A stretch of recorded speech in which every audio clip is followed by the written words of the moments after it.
नमस्कार, मैं हूं पूजा सिंह और आप देख रहे हैं आर्यन टीवी नेशनल। चलिए बुलेटिन की शुरुआत करेंगे उत्तर प्रदेश की कुछ बड़ी खबरों के साथ। जौनपुर और आजमगढ़ में सड़क सुविधा बेहतर करने के लिए बड़ी योजना की मंजूरी मिल गई है। वहीं केंद्रीय सड़क परिवहन और राजमार्ग मंत्री नितिन गडकरी ने जानकारी दी कि जौनपुर में 4 लेन वेस्टर्न बाईपास और आजमगढ़ में 4 लेन दक्षिण पूर्व बाईपास बनाए जाएंगे।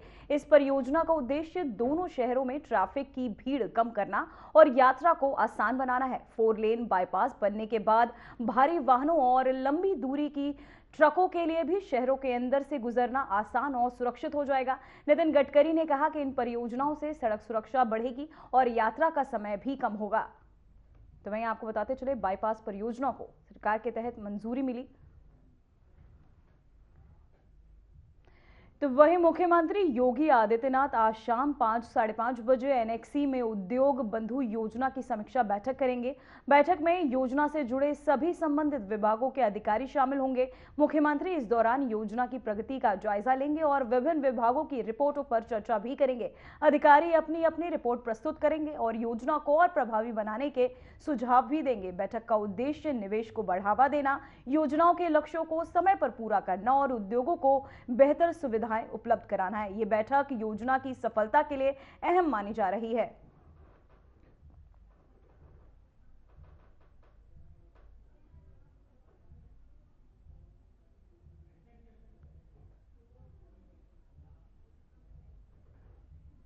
तो वहीं उत्तर प्रदेश के मुख्यमंत्री योगी आदित्यनाथ ने अपने सरकारी आवास पर फिल्म गोदान का पोस्टर जारी किया। इस मौके पर फिल्म की पूरी कास्ट मौजूद रही। सीएम योगी ने फिल्म की कहानी और सामाजिक संदेश की सराहना की।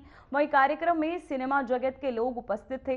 पोस्टर लॉन्च के दौरान कलाकारों ने फिल्म की झांकियां साझा की और दर्शकों को प्रमुख विषय पर परिचित भी कराया। वहीं फिल्म ग्रामीण जीवन और समाज में बदलाव को दिखाती है।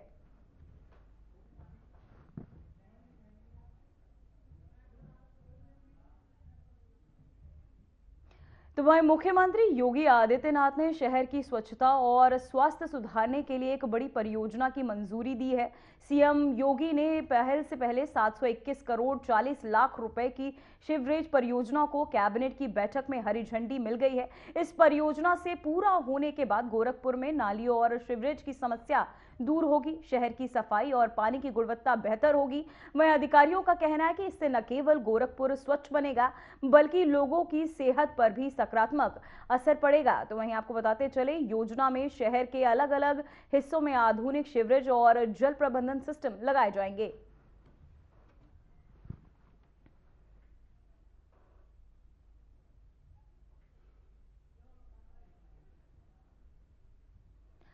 तो वहीं गोंडा के में वरिष्ठ नेता बृजभूषण शरण सिंह ने कहा कि उनका दबदबा केवल नाम का नहीं है। उन्होंने जनता से सीधे संवाद करते हुए बताया कि उनका दबदबा आत्ममंथन और कड़ी मेहनत से बनाया गया है। शरण सिंह ने कहा कि सही दबदबा तब होगा जब हर एक बच्चे का दबदबा हो, वहीं यानी कि बच्चों के कल्याण और उनके अधिकारों को सुरक्षा हमारी प्राथमिकता भी होनी चाहिए, उन्होंने ये कहा। वहीं साथ उन्होंने कहा कि बच्चों की शिक्षा, सुरक्षा और स्वास्थ्य पर विशेष जोर दिया जाए। उनका कहना था कि समाज में विकास तभी संभव है जब हर बच्चे को सही अवसर और सम्मान मिले।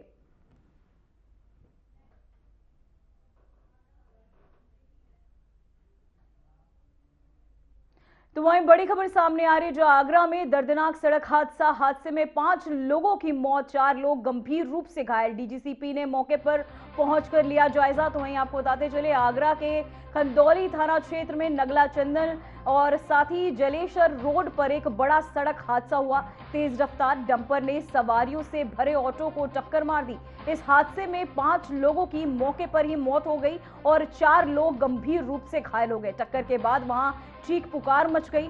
वहीं सूचना मिलते ही पुलिस और राहत टीम पहुंची और सभी घायलों को अस्पताल पहुंचाया गया। डीजीपी भी मौके पर पहुंचे और साथ ही स्थिति का जायजा लिया। पुलिस मामले की जांच कर रही है। साथ ही आपको बताते चले, और घायलों को भी तुरंत अस्पताल पहुंचाया गया। तो वहीं आपको बताते चले, आगरा में ये दर्दनाक सड़क हादसे में 5 लोगों की मौके पर ही मौत, 4 लोग गंभीर रूप से घायल। वहीं मौके पर पहुंची पुलिस राहत बचाव कार्य में जुटी हुई है। वहीं रेस्क्यू टीम भी मौके पर मौजूद है। साथ ही घायलों को उपचार के लिए नजदीकी अस्पताल पहुंचाया गया, जहां उनका उपचार चल रहा है। तो मैं आपको बताते चले इस हादसे में 5 लोगों की मौके पर ही मौत हो गई। देखिए, ये बहुत ही दुखद घटना है और जो मुझे बताया गया कि इधर से जिधर आपके पीछे साइड से 2 ऑटो आ रहे थे, वो आपस में एक-दूसरे को ओवरटेक कर रहे थे और सामने से एक कैंटर आ गया था, जिससे उनका एक्सीडेंट हो गया था। इसमें 5 लोगों की डेथ हो गई है और 4 लोग घायल हैं, लेकिन सभी खतरे से बाहर हैं। तो ये है, इस पे जो पकड़ लिया गया है ड्राइवर, यहाँ से मौके से ही पकड़ गया था वो। इसका हम मेडिकल कराएँगे और अगर ये नशीली हालत में है, तो ये पूरा जेल जाएगा और इसमें सदोष मानव वध का मुकदमा लगेगा, एक्सीडेंट का नहीं लगेगा। ये लोग बता रहे हैं कि ये जगन्नाथपुरी गए थे, दर्शन करके लौट रहे थे और अपने घर को जा रहे थे ये। कंटेनर सामान लेके कलकत्ता जा रहा था, जो बताया जा रहा है। राजनगरी आगरा में थाना खदौली क्षेत्र में तेज रफ्तार डंपर का कहर देखने को मिला। आपको बता दें कि तेज रफ्तार डंपर ने एक ऑटो में टक्कर मार दी, जिसमें 4-5 लोगों की मौके पर मृत्यु हो गई और 4 लोग गंभीर रूप से घायल बताए जा रहे हैं, जिनको एसआईएन मेडिकल कॉलेज में रेफर कर दिया गया है। सभी की हालत जो है वो खतरे से बाहर बताई जा रही है। आपको बता दें कि मौके पर कई थानों का फोर्स समेत एडिशनल सीपी रामबदन भी मौके पर पहुंचे और जो चालक था उसको गिरफ्तार कर लिया गया है। आगरा से आरएनटीवी नेशनल के लिए फैजान अहमद।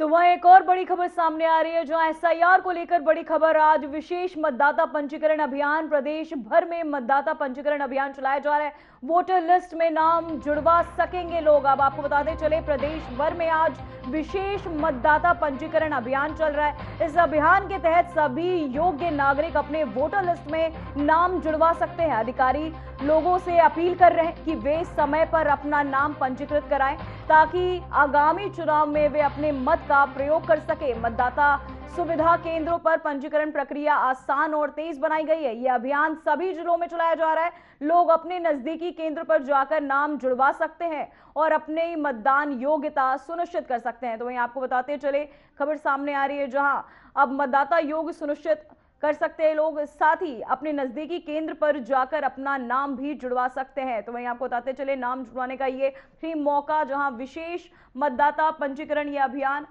चल रहा है। साथ ही आपको बताते चले, आज विशेष मतदाता पंजीकरण अभियान चलाया जा रहा है।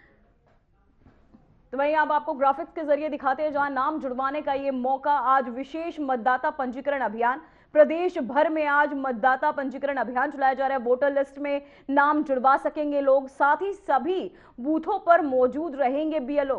काटे गए नामों की लिस्ट दिखाई जाएगी। नाम जुड़वाने के फॉर्म 6 भरा जाएगा। साथ ही आपको बता दें, एसआईआर प्रक्रिया में भी कटे हैं 2.89 करोड़ नाम, जिसे लेकर ये आखिरी मौका, जहां अब लोग अपने नाम जुड़वा सकेंगे। एसआईआर प्रक्रिया में कटे हैं 2.89 करोड़ नाम, जिसे लेकर आज विशेष मतदाता पंजीकरण अभियान चलाया जा रहा है। नाम जुड़वाने का ये खास मौका, जहां प्रदेश भर में आज मतदाता पंजीकरण अभियान चलाया जा रहा है। ये खास, जहां वोटर लिस्ट में नाम जुड़वा सकेंगे लोग। अब वहीं नाम जुड़वाने का ये खास मौका, सभी बूथों पर मौजूद रहेंगे बीएलओ, जहां अब अपने नाम जुड़वा सकेंगे और साथ ही काटे गए नामों को भी दिखाया जाएगा। तो भाई आपको बताते चले, आज विशेष मतदाता पंजीकरण अभियान चलाया जा रहा है, जिसके तहत अब लोग अपने नाम जुड़वा सकेंगे। जहां नाम काटे गए थे, अब उनकी लिस्ट भी दिखाई जाएगी। वोटर लिस्ट में अब लोग अपने नाम जुड़वा सकेंगे।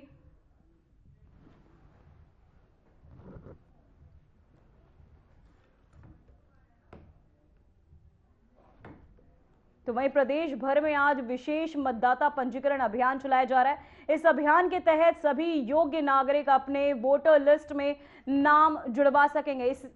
इसी खबर पर तमाम जानकारी के साथ हमारे संवाददाता अमन प्रधान जुड़ चुके हैं। अमन, मैं सबसे पहले जानना चाहूंगी ये अभियान क्या है, और सबसे पहले मैं जानना चाहूंगी इस अभियान के तहत कितने नाम काटे गए थे।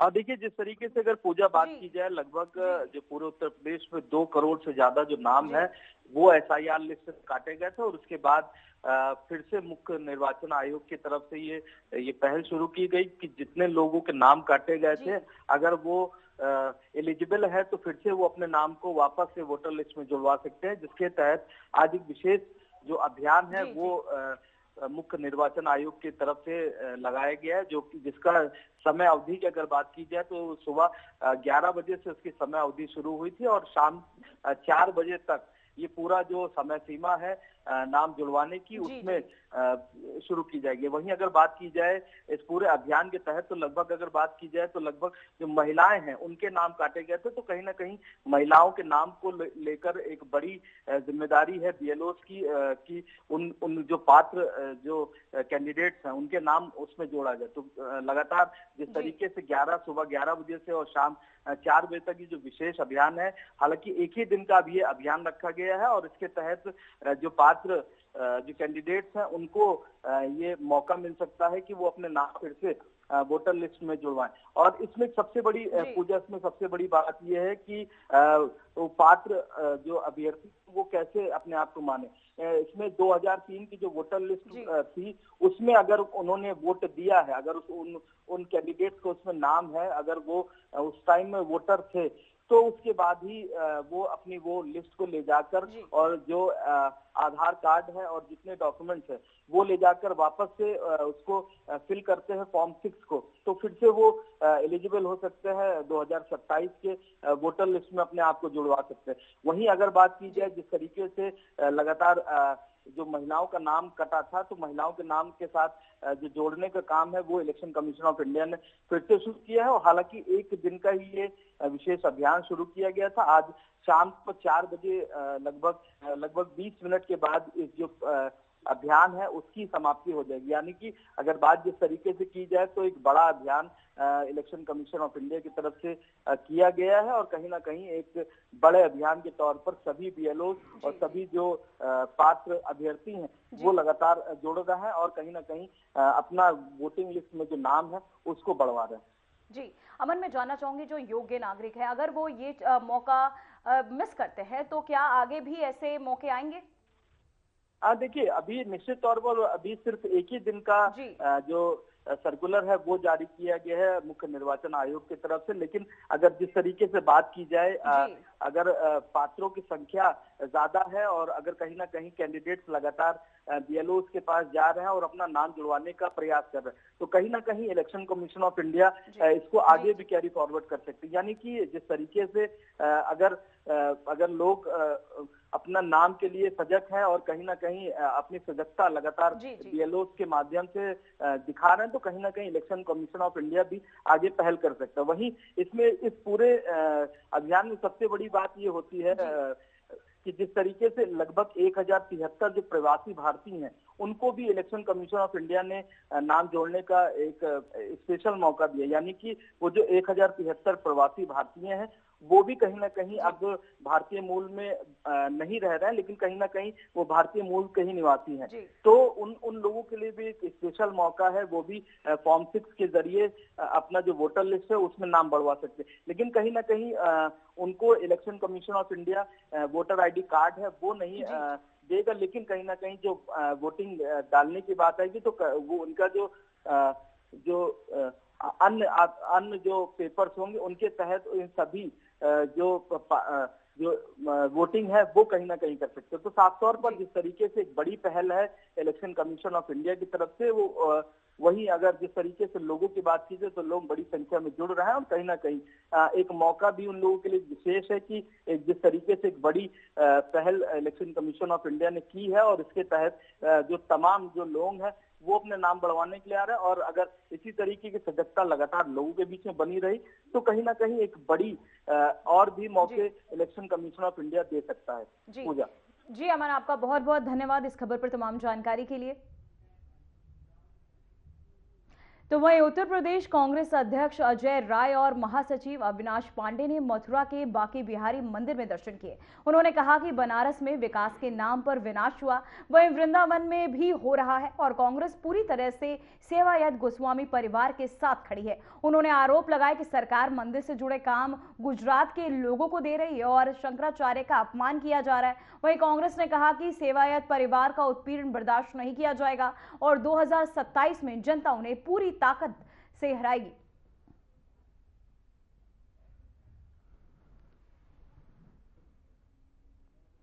तो वही आपको बताते चले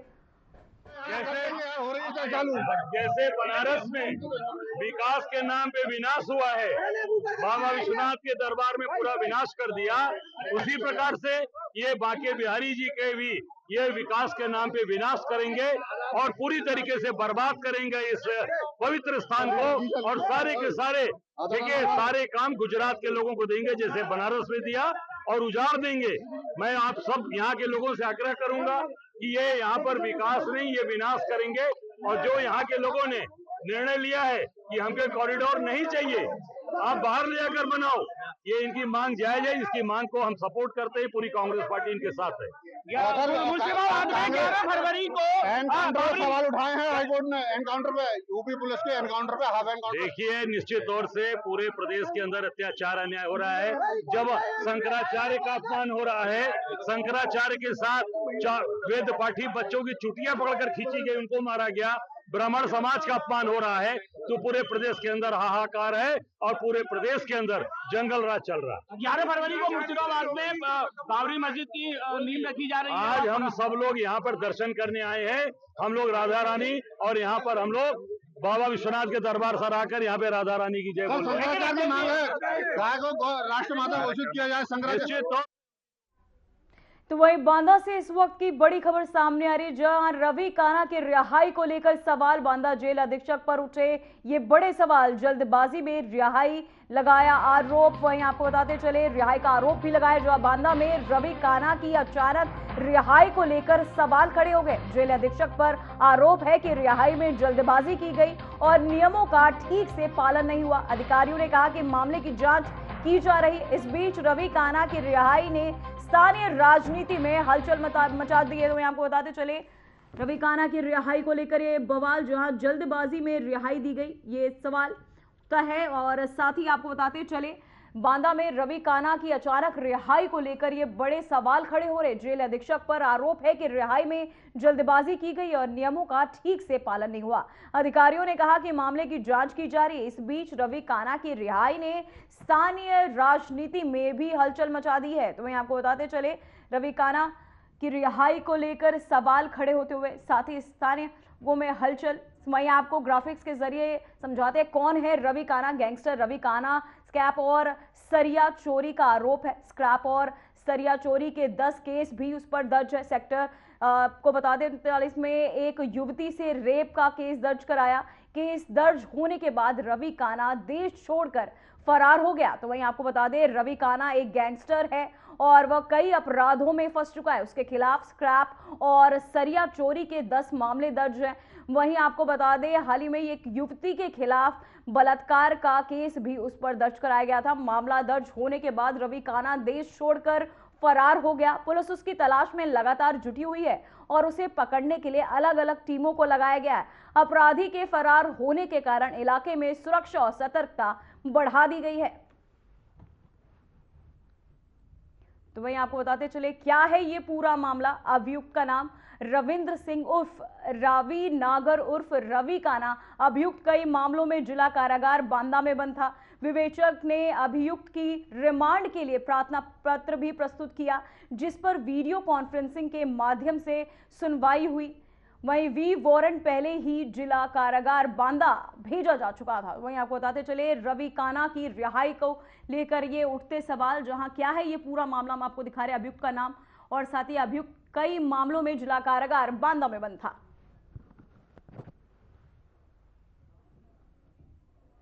तो वहीं जौनपुर में पीडब्ल्यूडी के अधिशासी अभियंता राजेंद्र कुमार और 2 विधायक ने का आपको बता दें करीबियों पर एफआईआर दर्ज की गई है।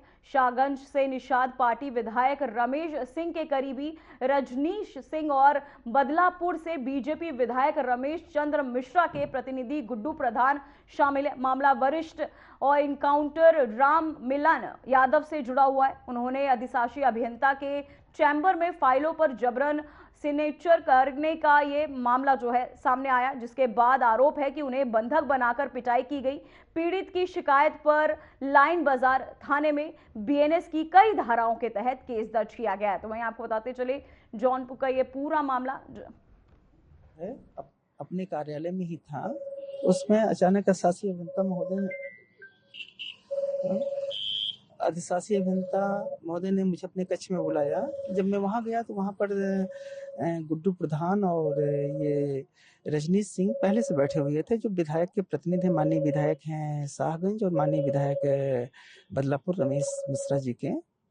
तो कुछ कागज पे दस्तखत कराने की बात थी। मैंने उस पर जब आपत्ति की तो उसके बाद शासी अभियंता महोदय नाराज हो गए, राजेंद्र कुमार जी, और उन्होंने दोनों को उकसा दिया और फिर लोगों ने अचानक मुझ पर जानलेवा हमला कर दिया।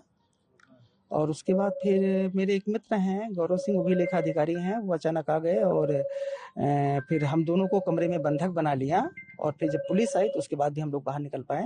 मेडिकल हुआ आपका? नहीं, मेडिकल नहीं हुआ है। क्या कार्य पुलिस ने भी एफआईआर दर्ज नहीं की है। मुझे ऐसा संज्ञान में आया है कि विधायक लोगों का शायद फोन आया है उन लोगों के पास, जैसा लोग चर्चा कर रहे हैं। कौन से विधायक? दोनों विधायकों का, क्योंकि दोनों विधायक ही प्रतिनिधि हैं, क्योंकि ठेकेदारों का इसमें कोई रोल नहीं था। ठेकेदारों से तो कोई मतलब नहीं, कोई ठेकेदार भी नहीं था। और दोनों विधायक रमेश मिश्रा जी और रमेश सिंह जी के दोनों के प्रतिनिधि हैं, रजनीश सिंह और गुड्डू प्रधान। किस डॉक्यूमेंट्स पर साइन कराना चाह रहे थे? कौन सी सड़क थी? क्या नहीं, सड़क नहीं, कुछ डॉक्यूमेंट्स तो मैंने देखा नहीं। बहुत सारे डॉक्यूमेंट्स पे उन्होंने जबरदस्ती दस्तखत करा भी लिए हैं। आप सरकारी नुमाइंदे हैं, ये लोग सत्ता में हैं, उसके बाद इस तरह से कर रहे हैं। अभी मैं क्या कर सकता हूँ? अब इसमें मैं क्या कर सकता हूँ? जो घटना हुई है उसके बारे में बता दे रहा हूँ आपको। सुरक्षा को लेकर कहीं आप चिंतित तो नहीं है? नहीं, सुरक्षा को लेकर चिंतित तो नहीं है, लेकिन हाँ, क्योंकि मैंने पुलिस को, जब मेरे मित्र ने पुलिस को फोन किया। तो वहीं मैनपुरी के कृषि ग्राउंड में 1 फरवरी को पहली बार विराट हिंदू सम्मेलन आयोजित किया जाएगा। अयोध्या के प्रसिद्ध हनुमानगढ़ी महंत राजू दास मुख्य सचिव के रूप में शामिल होंगे। सम्मेलन में हिंदू सभा के मंच पर सुंदरकांड का पाठ किया जाएगा और उसके बाद महंत राजू दास सभी उपस्थित सनातनों को संबोधित करेंगे। कार्यक्रम को सफल बनाने के लिए तैयारी तेजी से चल रही है। वहीं आयोजकों के अनुसार इस सम्मेलन में 15,000 से अधिक हिंदू भाइयों के एकत्र होने की संभावना जताई जा रही है।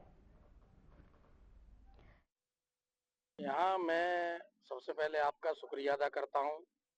यहाँ एक भव्य कार्यक्रम विराट हिंदू सम्मेलन होने जा रहा है 1 तारीख को, जिसमें राजू महंत दास जी महाराज जी का मुख्य अतिथि के तौर पर बुलाया गया है। और ये कार्यक्रम के अध्यक्ष हमारे भाई राव राठौर जी के नेतृत्व में ये किया जा रहा है। और इसमें जो सनातन धर्म जो मैनपुरी के लोग हैं, इसमें सभी सजातीय बंधुओं ने बढ़ चढ़ के इसमें अपना सहयोग किया है। और यहाँ पर जो है 31 क्विंटल का उल्दा आप देख रहे हैं, 4 भट्टी का कार्यक्रम यहाँ चलेगा। और यहाँ पे 31 क्विंटल का प्रसाद रूपी भंडारा भोजन की भी तैयारियां की गई हैं और खिचड़ी भोज भी है। और ये भव्य कार्यक्रम मनाया जाएगा हिंदू सम्मेलन एकता के लिए। ये कृषि मैदान मैनपुरी में आज यहाँ साफ सफाई हो रही है, क्या उद्देश्य है इसका? 1 तारीख को कृषि मैदान में विराट हिंदू सम्मेलन होने जा रहा है, जिसमें हनुमानगढ़ी के महंत राजू दास जी आएंगे। मैनपुरी में एक सनातनियों का बहुत बड़ा उत्सव उस दिन मनाया जाएगा। कम से कम 15,000 लोगों की संख्या यहाँ रहेगी। उसके लिए भोजन प्रसादी की भी व्यवस्था चल रही है। अच्छा सर, ये जो सम्मेलन होगा ये कितने दिवसीय होगा? 1 दिवसीय होगा। ये 10:30 बजे सुंदरकांड का पाठ शुरू हो जाएगा। 12 बजे महंत जी आएंगे, महंत जी अपना उद्बोधन देंगे। उसके बाद प्रसादी बन के खत्म हो जाएगा।